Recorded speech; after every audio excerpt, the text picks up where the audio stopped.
రాబోయే కాలంలో AI quantum computing గమ్యస్థానం ఏపీఏనని ముఖ్యమంత్రి చంద్రబాబు ధీమా వ్యక్తం చేశారు.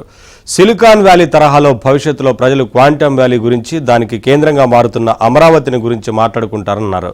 అనేక దేశాల అభివృద్ధిలో భారతీయుల పాత్ర ఉందని తెలిపారు.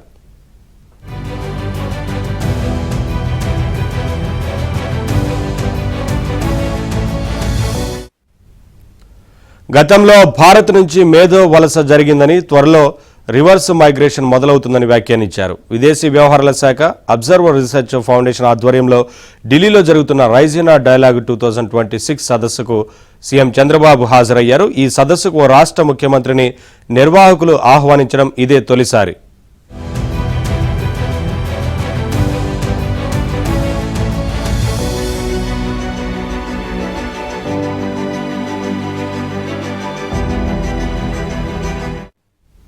సాంకేతికత, సుపరిపాలన, భవిష్యత్తు అనే అంశంపై సీఎం మాట్లాడారు. ఆంధ్రప్రదేశ్లో క్వాంటమ్ కంప్యూటింగ్ అభివృద్ధి చెందుతోందని, భవిష్యత్తులో దీనివల్ల అనేక మార్పులు రానున్నాయని చంద్రబాబు తెలిపారు.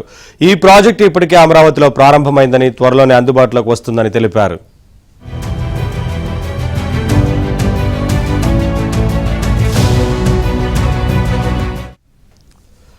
ఇప్పటికే ఒక క్వాంటమ్ కంప్యూటర్ను స్థాపించినట్లు, ఈ ఏడాది చివరికల్లా కార్యకలాపాలు ప్రారంభమవుతాయని చెప్పారు. తాము క్వాంటమ్ కంప్యూటర్లను తయారు చేసి ప్రపంచానికి సరఫరా చేయబోతున్నట్లు తెలిపారు. అమరావతిలో గ్లోబల్ లీడర్షిప్ సెంటర్ను ప్రారంభిస్తున్నామని సీఎం అన్నారు.